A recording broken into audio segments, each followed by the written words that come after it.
I can finally say I've tasted the worm jerky that the one Heatseeker ship was named after. It wasn't as bad as I expected.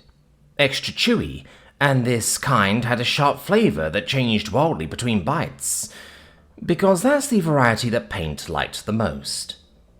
She said, "It's best if you hold it between your teeth and run your tongue along it to get all the flavours. It's a full fan of sharpness values." Her lizardly face was excited as she demonstrated, looking like a kid playing with gummy candy. If that kid was also an orange-scaled lizard alien. I didn't bother trying to make sense of the phrasing. Full fan was probably something like rainbow. I just cleaned my mouth with a handful of cheesy crackers that I wasn't going to subject everyone else to, and waited for my turn.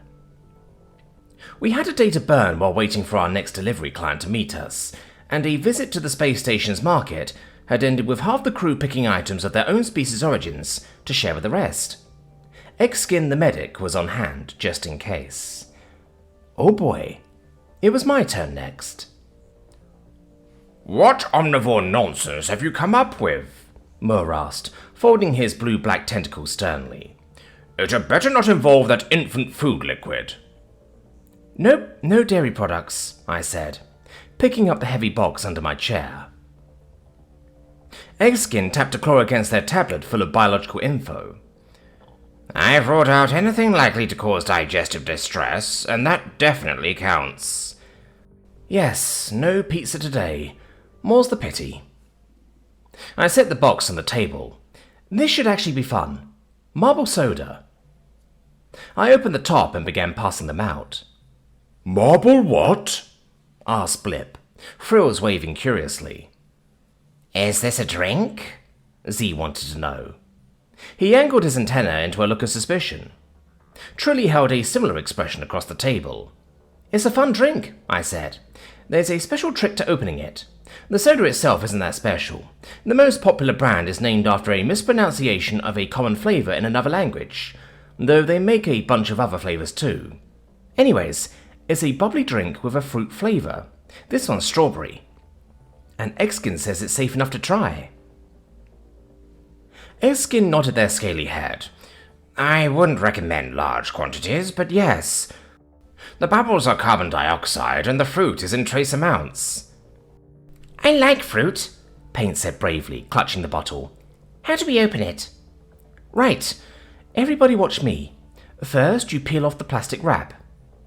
I demonstrated, exposing the plastic contraption that has something of a learning curve even among my own people. Now, this bit is in two parts. You have to pop the centerpiece out, because that's the part you actually need, and this part you set aside. It just keeps the bottle from opening early. I separated the two and held them up. Everyone was watching carefully. Good. I continued. "I can help with that if you need. Once you have this part, though, you just place it against the top, give it some pressure, and it pops the marble down into the bottle." With a flourish, I leaned a palm onto the little plastic doohickey until the marble separated with a satisfying pop. Paint made a quiet "oh" noise, while Blop flapped his frills in surprise. "Now, you have to make sure the marble doesn't just roll back to block the opening when you drink it," I said. "These dents will catch it.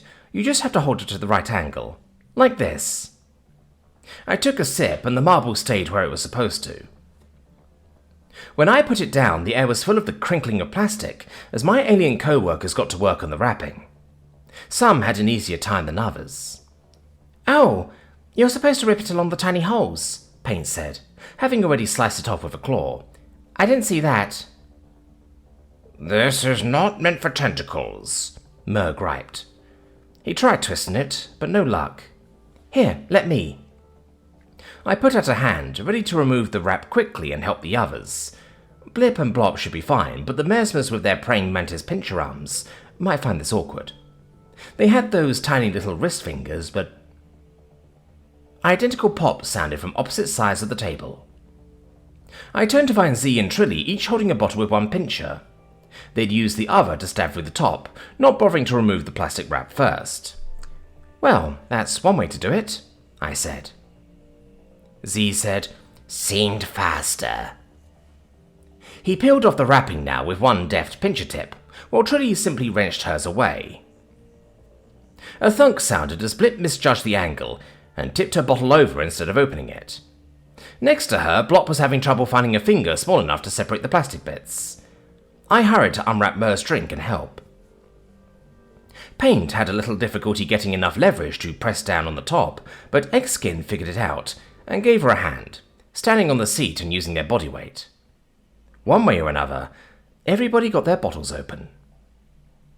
They tried it, and everybody hated it. If the bubbles are regular air, why do they taste so bad? Blip wanted to know. I think it's the fruit flavor that's tangy, Blob said. Z hissed quietly. You mean fruit's not supposed to taste rancid? It's a drink that fights back, and I can respect that, Trilly declared.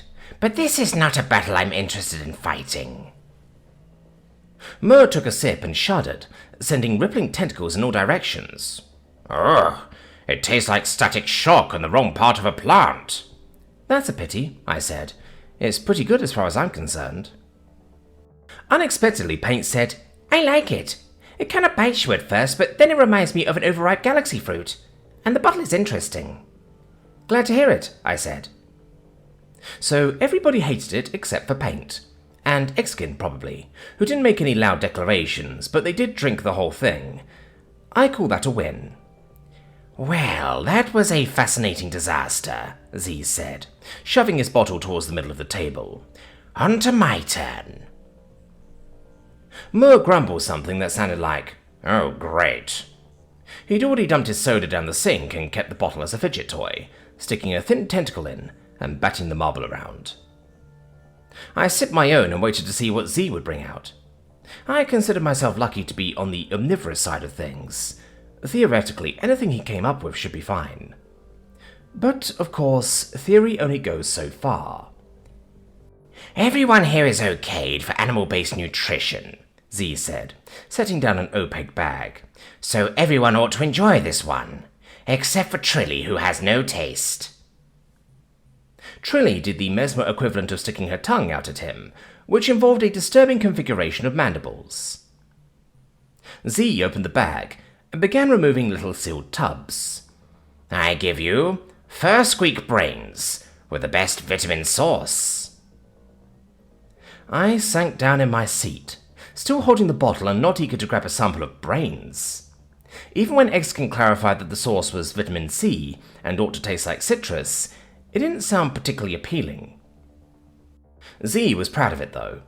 Apparently this was the best food in the universe, favoured by all the best chefs, of his species anyway, and there was nothing anyone could say to ruin his enjoyment of it, even if everyone else present was as uncultured as Trilly.